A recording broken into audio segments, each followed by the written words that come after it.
За дараагийн хэсэг дээр болохоор төлбөр төлөх хэсэг бол байгаа. За төлбөр төлөх хэсэг бол Apple Pay юм уу эсвэл олон улсын Visa юм уу UnionPay картаар холбоод одоо төлбөрөө төлөх боломжтой. За хэрвээ та олон улсын картгүй болвол за манай монголчууд хамгийн өргөн ашигладаг. За хаан банкн дээр хэрхэн олон улсын карт үсэх вэ гэдгийг харуулъя. За хаан банк руугаа нэвтэрч ороод хэрвээ танд долларын ч юм уу эсвэл юаны данс байхгүй бол хамгийн нэгдүгээр дансаа нэг шаардлагатай. Тэгэхээр данс гэдэг нь сонголтын дээр шин данс нэх гэдэг дээр нэмэнгүүтээ харилцах данс гэдгийг сонгож өгөөд төрөл дээрээ за USD гэдгийг сонгож өгөөд тэнгууд энэ дээр болохоор таны яг үндсэн данс чинь харагдана. Тэгээд өргөжлүүлэх гэдэг товчоо дараад гэрээтэй танилцаад зөвшөөрөөд за тэгээ өргөжлүүлээд гүйлгээнийхээ нууц угийг одоо оруулснаар таны данс амжилттай нэгднэ гэсэн үг. За дансаа нээцснийхээ дараа карт гэдэг энэ хэсэг байгаа. За картн дээрээ дараад карт захиалах гэдэг энэ хэсэг байгаа. Тэгээд энэ товчийг дарангуудаа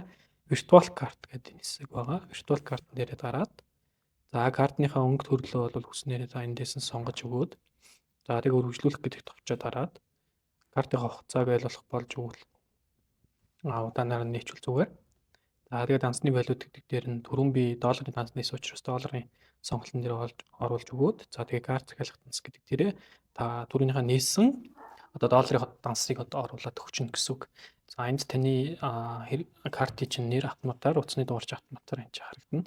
За тэгээд өргөжлүүлэх гэдэг энэ товчоо дараад яг түрүүнийхтэй адилхан гүйлгээний нууц үгээ оруулаад карт амжилттай нээчнэ гэсэн. За тэгээд картаа нээснийхаа дараа болохоор бид нэр саяны карт гэдэг энэ хэсгээс virtual гэдэг энэ хэсгээр одоо карта бид нар virtual-оор нээчихэж байгаа гэсэн үг шүү дээ.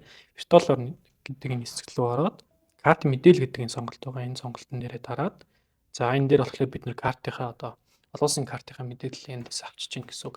За тэнгуүдээ табоо дээр буцаж ороод add new credit debit card гэдэг энэ сонголтын дээр дараад тэнгуүдээ яг түрүүнийхээ одоо мэдээллийг бүгдийг нэг нэгээр нь оруулаад өгч чинь гэсэн үг. За тэгээ comparing гэдэг энэ товчийг дараад за ингэснээр таны карт ингээд амжилттай нэмэгдэж байгаа гэсэн үг. За тэгээ карта ингээд чиглэгдсэн хэлбэрээр нь оруулаад тэнгуүдээ худалдаа авалтаа их пейн аваад арна. Тэгтээ нэг юм анхаарах хэрэгтэй. Тэр нь юу вэ гэхээр долларын данс нь яг энэ үлдэгдэл нь заавал байх хэрэгтэй.